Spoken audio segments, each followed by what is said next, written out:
ओम नमः शिवाय। मंदिरों के शहर बनारस में कई रहस्य छुपे हुए हैं। इन्हीं में से एक है काशी के केदारखंड का श्री गौरी केदारेश्वर मंदिर। कहा जाता है कि महादेव के इस अनोखे मंदिर में खिचड़ी से महादेव प्रकट हुए थे। काशी के महादेव के इस रूप को हिमालय के केदारनाथ मंदिर का प्रतिरूप माना जाता है। भोलेनाथ के इस अनोखे स्वरूप के दर्शन के लिए देश भर से श्रद्धालु काशी आते हैं। काशी में बसे महादेव के इस स्वरूप को गौरी केदारेश्वर महादेव के नाम से जाना जाता है। इनके दर्शन से बाबा विश्वनाथ के दर्शन का भी लाभ मिलता है। क्या है इसके पीछे वास्तविकता, विस्तार से सुनते हैं श्री गौरी केदारेश्वर भगवान की प्राकट्य कथा। जैसे कि हम सब जानते हैं कि काशी नगरी महादेव के त्रिशूल पर स्थित है। त्रिशूल के 3 शूल के प्रतिरूप में काशी 3 खंड में बटा है। मध्य में विश्वेश्वर, जिनके प्रधान श्री काशी विश्वनाथ स्वयं है। उत्तर भाग ओमकारेश्वर के नाम से प्रचलित है एवं दक्षिण भाग केदारखंड के नाम से प्रचलित है। केदार घाट गंगा किनारे एक बहुत ही रमणीक घाट है। यह घाट विजयनगरम घाट के साथ में है। इसके समीप में चौकी घाट पर शीतल जलधारा निकलती है। यहाँ नित्य दिवस शाम को गंगा आरती होती है। 80 घाट के उपरांत दूसरा नहान का पड़ाव पंचगंगा नहान का है। इस घाट पर दक्षिण भारतीयों की अधिक मात्रा में भीड़ रहती है। यह घाट दक्षिण भारतीयों का महाकुंभ के नहान का विधान है। इस घाट पर बाबा केदारनाथ के साथ माता पार्वती लिंग स्वरूप में विराजमान है। काशी के कोतवाल काल भैरव है, इसलिए यहाँ मृत्यु प्राप्त करने वालों को कर्मों का फल यम यातना से नहीं मिलता, अपितु काशी के दंडाधिकारी भैरव द्वारा मिलता है। किंतु केदारखंड में मृत्यु प्राप्त करने वालों को यह भैरव यातना भी नहीं मिलती, सीधा ही मोक्ष प्राप्त होता है। वैसे तो आपने कई शिवलिंग देखे होंगे, किंतु काशी के इस शिवलिंग की एक नहीं अपितु अनेकों महिमा है। यह शिवलिंग आमतौर पर दिखने वाले बाकी शिवलिंग के जैसा ना होकर 2 भागों में बटा हुआ है। एक भाग में भगवान शिव माता पार्वती के साथ वास करते हैं, वहीं दूसरे भाग में भगवान श्री हरि नारायण अपनी अर्धांगिनी माता लक्ष्मी के साथ वास करते हैं।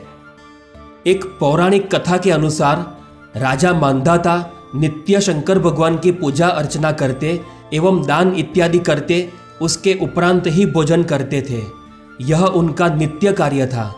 एक बार उनका शरीर अस्वस्थ एवं निर्बल हो रहा था, पूजा अर्चना भी ठीक से हो नहीं रही थी, तो उन्होंने भोलेनाथ से प्रार्थना विनंती करी कि अब मुझसे आपकी पूजा सेवा ठीक से नहीं हो पा रही है, कृपया मुझे क्षमा करें और इस समस्या का आप ही कोई उपाय करें। कुछ दिवसों के उपरांत राजा मांधाता ने मकर संक्रांति के दिवस शंकर भगवान की पूजा अर्चना के लिए तत्पर होकर पूजन के उपरांत भगवान को भोग लगाने के लिए खिचड़ी तैयार करी। खिचड़ी के 2 भाग कर दिए। इतने में कोई ब्राह्मण आकर भिक्षा की याचना करने लगा। राजा ब्राह्मण को भिक्षा देने के लिए गए। भिक्षा देकर आए और देखा तो जो खिचड़ी भगवान को भोग लगाने के लिए रखी थी वह एकदम कठोर पत्थर जैसी बन गई, जैसे कि एक शिवलिंग रूप में परिवर्तित हो गई है।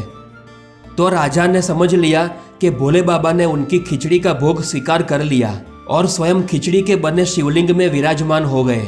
उसी समय से बाबा केदारनाथ को खिचड़िया महादेव भी माना जाता है और तब से बाबा भोलेनाथ के इस रूप को खिचड़ी का भोग लगाना प्रचलित हो गया। कई श्रद्धालु शिव भक्त बाबा केदारेश्वर जी को खिचड़ी का भोग लगाने आते हैं। जब औरंगजेब काशी के मंदिरों पर आक्रमण कर रहा था, मंदिरों को तोड़कर नष्ट कर रहा था, तो श्री गौरी केदारेश्वर मंदिर भी इससे शेष नहीं रहा।